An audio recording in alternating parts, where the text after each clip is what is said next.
말씀은 사도행전 17장 1절에서 6절까지의 말씀입니다. 사도행전 17장 1절에서 6절까지의 말씀입니다. 신약성경 216페이지입니다. 신약성경 216페이지입니다. 제가 봉독하도록 하겠습니다.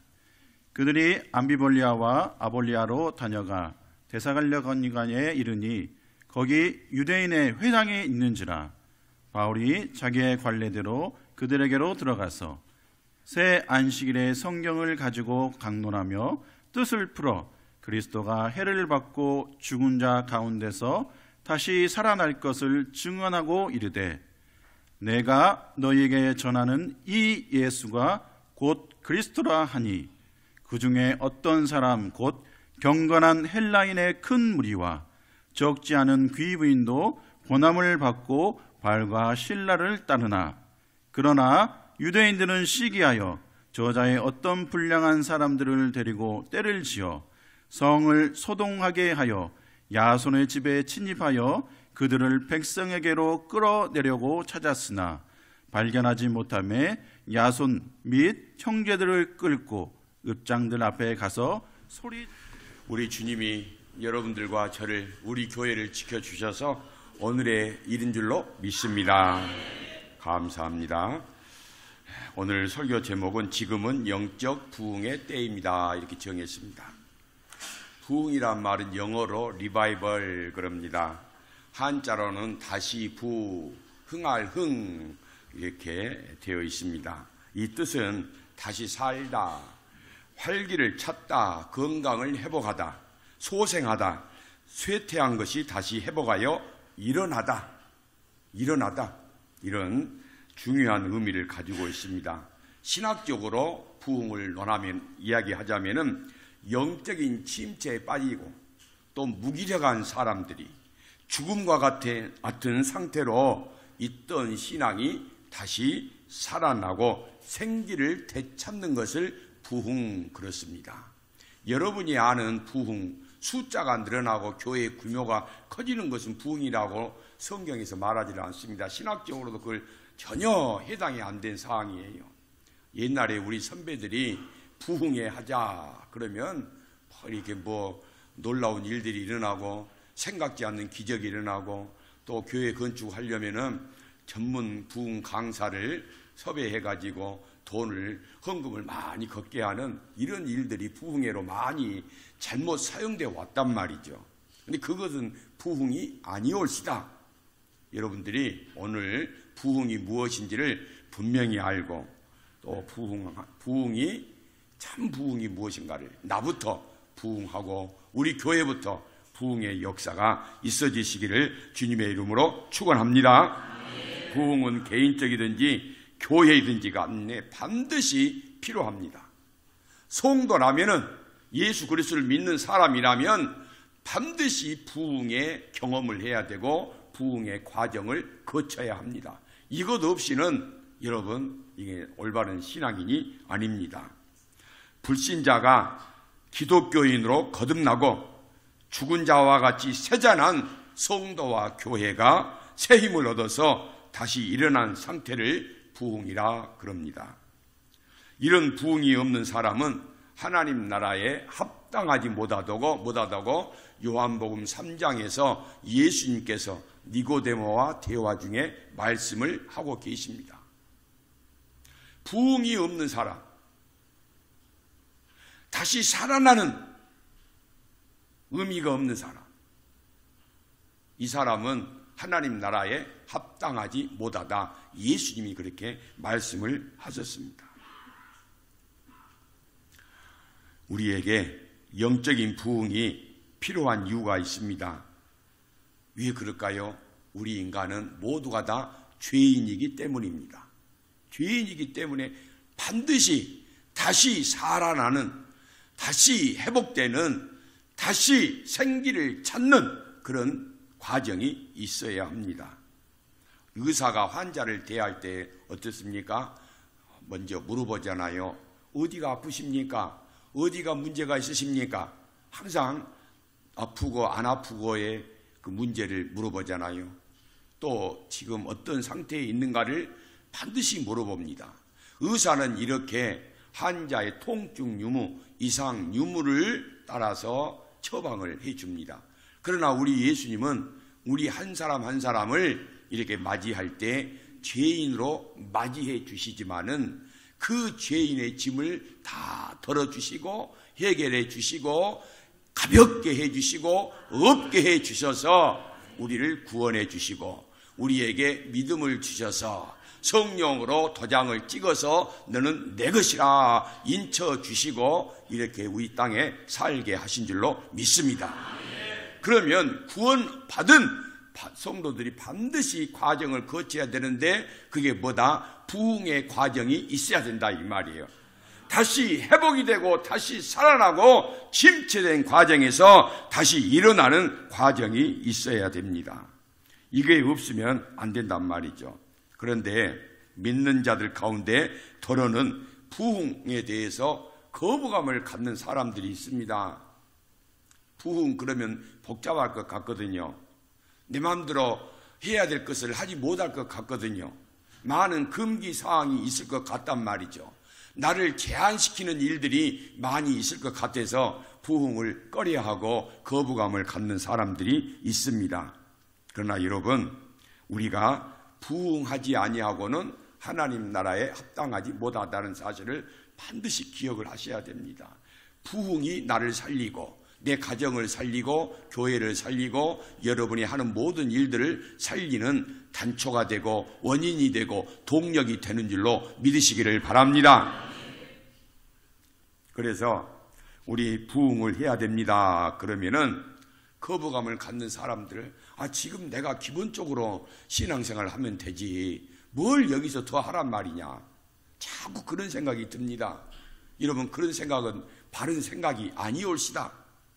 그런 생각이 들거든 내가 지금 영적으로 문제가 있구나 이렇게만 아시면 됩니다. 부흥이 있어야 됩니다. 부흥해야 됩니다. 그러면 할렐루야 이게 나한테 주신 말씀이구나. 내가 부흥해야지. 내 심령에 부흥이 있어야지. 내 신앙에 내 믿음에 부흥이 있어야지. 이런 적극적인 사고를 가지시란 말이죠. 그런데 이런 부흥을 말하면은 고개를 돌리는 사람, 마음에 거부감이 일어난 사람은 왜 그럴까요? 내가 죄인이라는 사실을 인정하지 않는다 이 말이죠.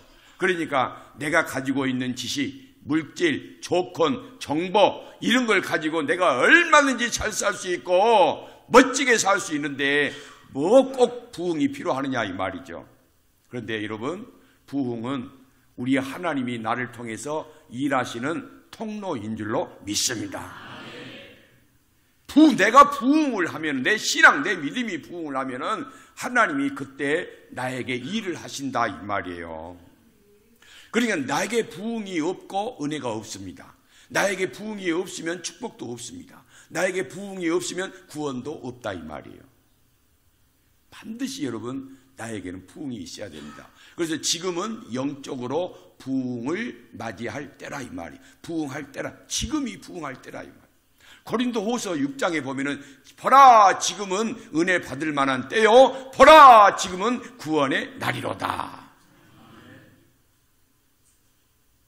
지금이 은혜 받을 때고 지금이 구원 받을 때고 지금이 부흥할 때라 이 말이에요. 여러분 목사님 잠깐만 내가 올해 상반기까지는 바쁘니까 하반기 때부터 올해까지는 봐주시고 내년부터 이게 아니란 말이죠. 보라 지금 오늘이 바로 내 신앙이 부흥할 때이고 은혜 받을 때이고 구원을 받아야 될 때이다 이 말씀이에요. 오늘 지금 이 우리나라에서는 6만여 교회가 800만 명의 이 성도들이 각 교회에 모여서 지금 하나님 앞에 예배를 드리고 있습니다. 이거 엄청난 사건 아니에요? 6만여 교회에서 800만 성도들이 동시에 1부 예배 드리고 2부 예배 드리고 3부 예배를 막 드리는 그런 교회들이 있단 말이에요. 하나님을 예배합니다. 하나님을 찬양합니다. 그런데 여러분 그 800만 명의 성도들 가운데 모든 성도들이 다 부흥하는 마음으로 부흥하는 상태에서, 회복된 상태에서 여러분 예배를 드릴까요? 저는 그렇지 않다고 봐요. 여러분 800만이 매일 예배를 드리는데 그 중에 내가 드리는 예배가, 우리 여천중앙교회가 드리는 예배가 하나님을 감동시키는 예배가 돼야 될 줄로 믿습니다. 그 예배가 바로 부흥이 있는 곳이라 이 말이에요. 내가 하나님을 감동시키고 하나님을 기쁘시게 하는 예배가 돼야 되죠. 그런데 여러분 그런 생각이 없이 한 시간 그냥 왔다가 가는 거, 그거는 여러분 예배가 아니올시다. 그건 하나님을 향한 부흥이 없는 예배란 말이죠. 정말 오늘 내 한 시간 드리는 800만 명 중에 다른 사람은 어떠하든지 간에 나는 하나님을 감동시키는 예배로, 성령의 기름 부음이 있는 예배로 하나님께 영광 돌리겠다는 그런 자세로 예배를 드리시기를 바랍니다. 그 예배를 하나님이 기쁘게 받으시고 축복하신다 이 말이죠. 그리고 내가 오늘 이 한 시간의 예배를 통해서 예수님의 옷자락을 내가 만지겠습니다.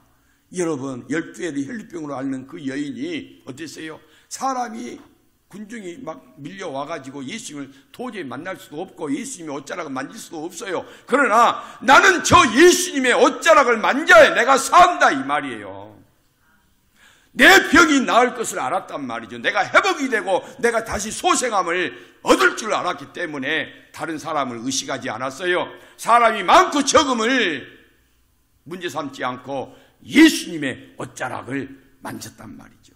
여러분 이게 바로 부흥하는 사람들의 예배인 줄로 믿습니다. 이런 마음으로 오늘 예배를 드리실 때 우리 예배를 축복하시고 이 예배 가운데 우리 하나님이 역사하셔서 여러분들에게 은혜를 베푸실 줄로 믿습니다. 누가 부흥을 경험하는 예배를 드리느냐? 사모하는 마음으로 하나님을 감동시키겠다는 그 예배자의 자세로 오늘 이 자리에 설 때 하나님께서 기쁘게 받으시는 줄로 믿습니다. 오늘 6절을 한번 보겠습니다. 본문 6절. 자, 발견하지 못함에 사도 바울과 그의 일행을 말하죠. 야손과 및 형제들을 끌고 읍장들 앞에 가서 소리질러 이르되 천하를 무하게 하던, 천하를 어지럽게 하던 이 사람들, 그러니까 천하를 어지럽게 한 사람이 누구일까요? 사도 바울입니다. 사도 바울이 데살로니가라고 하는 도시에 갔어요. 거기서 3주 동안 머무르면서 성경을 풀어서 복음을 전했습니다. 그런데 그때 당시에 데살로니가는 그리스의 제2의 도시입니다. 요즘으로 말하면 부산과 같은 도시였다 이 말이죠. 아테네가 제1의 도시입니다. 그런데 데살로니가는 제2의 도시였어요. 거기 가서 복음을 전해, 성경을 풀어서 복음을 전했단 말이죠. 그러니까 유대인들이 사도 바울을 잡아서 죽이려고 온 도시를 뒤집어 찾았단 말이죠. 근데 사울을 찾지를 못한 거예요. 그러면서 그들이 하는 말이 뭐였냐면은 도시를 뭐라고 그랬어요? 천하를 어지럽게 하던 자, 바울이 어디 있느냐 이 말이죠. 천하를 어지럽게. 이것을 여러분 성경, 영어 성경을 보면은 이렇게 되어 있습니다. upside down, upside down. 그러니까 뒤집어 엎어버렸다. 사도 바울은 가는 곳마다 복음으로 뒤집어 엎어버렸어요. 뒤집혔. 사도 바울이 가는 곳마다 복음을 전할 때 뒤집어졌다 이 말이죠. 복음으로 데살로니가 모든 도시 사람들을 다 뒤집어 놔버린 거예요. 뒤집어. 그런데 유대인들은 뭐라고 그랬어요? 천하를 어지럽힌다 그랬어요. 그런데 원래 본 뜻은 뒤집어 놓은 거예요. 뒤집어 놓은 거예요. 여러분, 복음이 내 안에 들어오면은 내 안에 기존의 질서들, 세상 것으로 멋지게 살고 편안하게 살고 내 마음대로 살고 내가 하고 싶은 대로 살고자 하는 질서가 있단 말이죠. 그런데 이 질서에 주님의 복음이 내 안에 들어오게 되면은 기존의 질서가 다 물러나고 깨져버리고 흩어져버리고 사져버리고 예수 그리스도라고 하는 새로운 질서, 복음이 내 안에 들어와서 자리를 잡는 것. 이것이 바로 뒤집어진 상태라 이 말이에요. 업사이드 다운이요. 여러분, 반드시 이 과정이 있어야 돼요. 이 과정이 뭐라고요? 부흥이라 이 말이죠. 예전에 내 안에서 자리 잡고 있는 모든 것들이 다 떠나야 되는 거예요. 그리고 복음으로 말미암은 새로운 질서, 하늘의 세계, 영적인 신비한 세계가 내 안에서 자리 잡은 것이 바로 뭐라고요? 크게 좀 합시다. 할렐루야. 이 부흥이 들어와야 돼. 이미 여러분들에게는 이 부흥이 들어와서 자리를 잡고 질서를 세워 가고 있는 줄로 믿습니다. 그렇기 때문에 오늘 여기에 여러분들이 왔죠. 부흥이 중요한 거예요. 그런데 이 부흥이 없는 사람은 하나님 나라에 합당하지 못하다 이 말이죠.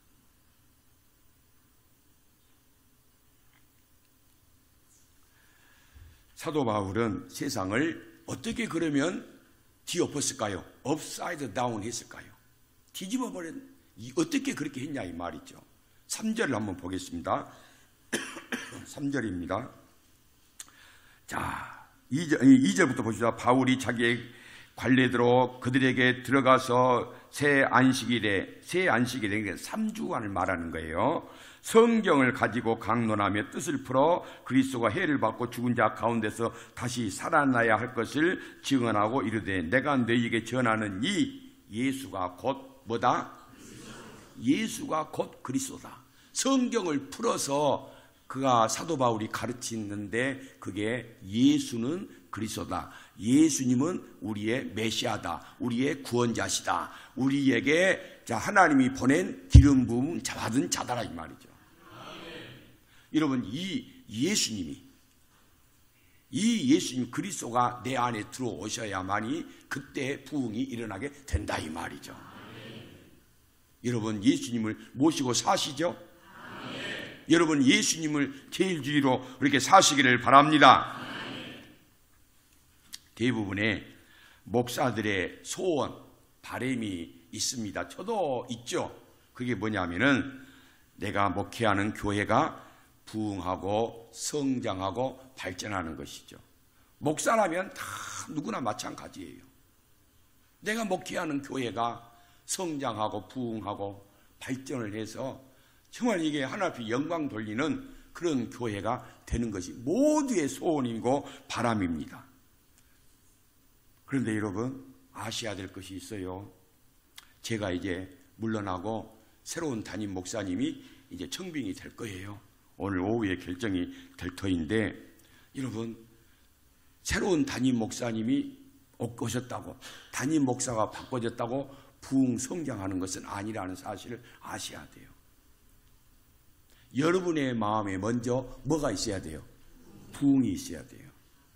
부흥이 있을 때 거기에 새로 온 담임 목사님과 더불어서 함께 사역을 할 때 시너지 효과가 일어나서 부흥 성장이 불같이 일어나게 될 줄로 믿습니다.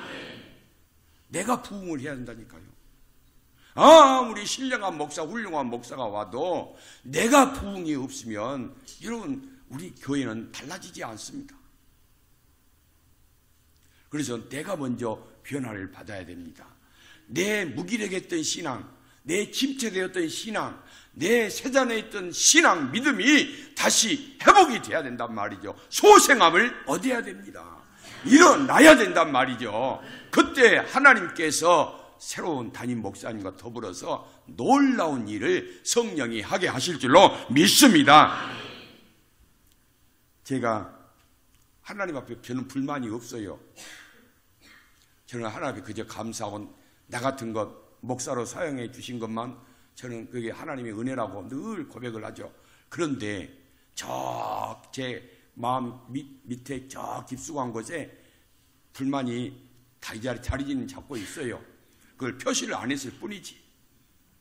우리 교단에서 만들어낸 이 기독 공보라고 하는 신문이 있습니다. 거기에 보면은 이 첫 페이지부터 마지막 페이지 그 밑단에는 다 광고, 교회 소식, 목사들의 얼굴, 교회 이게 사진, 뭐 또 청빙 광고, 은퇴 광고 이거 쭉 나옵니다. 근데 그런 걸 볼 때마다요, 제가 가슴에 저 밑바닥에 숨어있던 불만이 나올 때가 있습니다. 신학교 다닐 때는요, 존재감도 없고요. 참 저하고 대화문도 안 해보고요. 저는 그래도 앞장서서요. 막 큰 소리 치고요. 뭐 좀 했는데 조용하게 있던 사람들이요. 큰 교회를 먹게 하고요. 이름이 막 연일 나오고 그런 사람들을 보고 텔레비전에도 나오고 보면은요. 속에서 없었던 것저 숨어있던 것이 하나님 앞에 대한 불만이 나온단 말이에요. 불만이 나와. 참 인간이라는 게 이해할 수가 없어요. 늘 하나님의 은혜입니다. 하나님 감사합니다 하는데 남과 비교하면 나와 같이 한 교실에서 공부했던 그 동기가 나보다 더 큰 교회에서 목회를 하고요. 다 이름이 드러나고 그러면은요. 내 속에 불만이 내 속에 시기가 비교가 싹 올라온단 말이죠. 그러면은 에이 하고 신문을 확 던져버리고 접어버리고 그런단 말이죠. 하나님 내가 뭐가 부족해서 그렇습니까? 솔직히 하나님 섭섭하네요. 저도 큰 교회 좀 하고 목회를 하고 싶고 제 이름도 좀 빵빵하게 좀 날리고 싶은데 저는 왜 그렇게 안 됩니까? 그런데요 그때마다 하나님이 저에게 이제 내적으로 음성을 들려주신 경우가 있어요. 그게 뭐냐면은 야 최 목사 너 정말로 하나님 한 분으로 만족한 신앙생활 목회했느냐? 그렇게 늘 그걸 물어보셔요. 너 정말로 하나님 한 분만으로 만족한 목회를 했느냐? 근데 그게 아니었거든요. 안 드러냈을 뿐이지 안 그래 척 했을 뿐이지 저는 하나님도 세상도 또 제 이름도 제 교회도 자랑하고 싶고 드러내고 싶을 때가 더 많았단 말이죠. 그러니까 하나님은 정확하게 보고 싶은 거예요. 보았단 말이죠. 하나님은 정확하게 저를 알고 계셨단 말이죠. 제가 장신대 신대원을 다닐 때 그 김명령 교수님이라는 분이 계셔요. 예전에도 제가 말씀 한번 드린 적이 있는데 그분이 신학교 다닐 때 그때 김사환 목사님하고 서울 명산교회 김사환 목사님하고 같이 동기예요. 같이 한 교실에서 공부했단 말이에요. 김사환 목사님은 목회 연구과에 그 다음에 김명령 교수님은 신학과에 그때는 학생 수가 그렇게 많지 않기 때문에 한 교실에서 신학과와 목회 연구과 학생이 같이 공부를 했어요. 근데 김상환 목사님은 그때는 아무런 존재감도 없었어요. 누가 알아주지도 않아. 배운 것도 없지요. 시골 출신이죠. 인물도 뭐 그러죠. 뭐 하나 내놓을 만한 것이 없어. 근데 김명령 교수는 서울대 출신입니다. 공부를 잘했죠. 근데 그분이 하는 말이 그것이 있어요. 김상환 목사가 저렇게 큰 목회를 할 줄 알았으면 그때 잘해줄 걸. 그때 친하게 지낼 걸. 그 이야기를 수업 시간에 하는 거예요. 그런데 여러분 그렇게 존재감이 없이 조용히 하나님만 바라보고 기도하고 준비하고 훈련받은 사람을 하나님은 때가 되니 높이시더라 이 말이에요. 여러분 이게 중요한 거예요. 이게 부흥을 맛본 사람이란 말이죠. 이게 부흥을 경험해 본 사람이란 말이죠. 내 안에 부흥이 없으면 아무것도 안 되는 거예요. 여러분 세상적으로 성공하고 정말 잘 되기를 원하십니까? 내 안에 먼저 뭐가 있어야 돼요? 부흥이 있어야 되는 거예요. 이걸 한시도 잊어서는 안 됩니다. 하나님이 부흥하는 사람들 심령에 성령을 통하여서 일하게 하신다니까요. 부흥하지 않는 사람들, 옛날 그 질서를 가지고 일하고 성공하려고 하는 사람들 성령이 일하실 수가 없어요. 영적인 원리를 여러분들이 아셔야 된단 말이죠. 그런데 문제가 있어요. 성공하기도 나는 성공도 안 바라고 돈도 안 바라고 나는 이렇게 그냥 살다가 죽을래 하는 사람은 그 아무 일도 안 하는 사람이에요. 그 사람은 마귀도 관심을 안 갖습니다. 왜냐? 내버려둬도 그러다가 죽을 것이니까. 여러분 그렇게 살지 마세요. 자, 너희는 먼저 그의 나라와 그의 뭘 구하라? 여러분 그의 나라를 먼저 생각을 하란 말이에요. 교회를 먼저 생각하고 하나님의 나라를 생각하고 하나님의 이름을 먼저 생각을 해야 된단 말이에요. 그 사람에게 하나님이 복을 주시는 거예요. 그런데 그 하나님의 나라와 의를 먼저 생각하는 사람은 마음에 부흥이 먼저 있는 사람이다 이 말이죠. 어제 새벽에 우리가 고린도 후서 1장을 보았는데 사도 바울이 자기 이야기를 많이 하지만은 그는 늘 초점이 하나님께 맞춰져 있었어요. 근데 사도 바울이 그런 간증을 한 거예요. 나는 살 소망이 끊어지기까지 했다. 여러분 얼마나 고통스럽고 복음 전하는 것이 힘들었으면 살 소망까지 끊어졌다고 했겠어요. 여러분 가운데 살 소망이 끊어지는 그런 경험을 해본 분이 계시겠지만 또 뭐라고 했냐면 나는 사형 선고를 받은 것 같았다 그랬어요. 여러분 사형 선고를 받은 사람은 뭐예요? 미래가 없어요. 내일이 없다 이 말이죠. 모든 것이 끝난 거예요. 사도 바울은 그런 지경에까지 이르렀다 이 말이죠. 그럼에도 불구하고 살 소망이 끊어지고 사형 선고까지 받은 그런 참담한 자리에 있을지라도 그는 뭐라고 했냐면 하나님만 바라본다. 여러분 이게 믿음인 줄로 믿습니다. 이게 부흥의 사람이 고백이란 말이요. 여러분 이 고백이 있어야 됩니다. 어떠한 경우에라도 나는 하나님만 믿습니다. 하나님만 바라봅니다. 하나님만 따라가겠습니다. 이게 부흥하는 사람들의 신앙 고백이란 말이죠. 여러분 그런데 그렇게 됩니까? 하나님 없어도 돈만 있으면 된다. 나는 내 가족만 있으면 된다. 내 직장만 있으면 된다. 내가 지금 건강만 하면 된다. 이런 착각들을 하고 있단 말이죠. 물론 그것도 필요하죠. 그러나 여러분들이 가장 중요한 것은 사도 바울의 고백처럼 하나님만 고백하는 심령의 부흥이 있어야 될 줄로 믿습니다.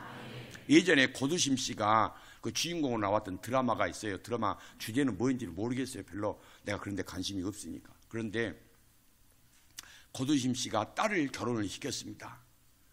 그래서 결혼을 시키고 이제 결혼식이 끝나고 신랑 신부는 신혼여행 가기 위해서 공항으로 출발을 했어요.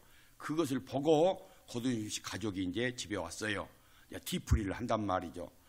그리고 저녁 식사를 맛있게 이제 먹고 있는데 지금 비행기 안에 있어야 될 신랑 신부가 갑자기 둘이 들어온 거예요. 그 저녁 식사하는 자리로. 그러니까 집안이 온통 발칵 뒤집혀졌죠. 업사이드 다운이 돼버린 거예요. 뒤집어져 버린 거예요. 어떻게 된 일이야? 자초지종을 이제 들어보니까 공항에서 비행기를 타려고 대기하고 있는데 이 신부가 옛날 예인을 만난 거예요. 옛날 예인을 만났는데 그냥 인사만 하면 될 거 아니에요. 둘이 스킨십도 하고 그렇게 다정하게 이야기를 하고 옛날에 좋아했던 감정으로 그렇게 그 머리카락도 혀게 해주고 그러니까 옆에 있는 새신랑이 어떻겠어요? 완전히 눈이 돌아가죠.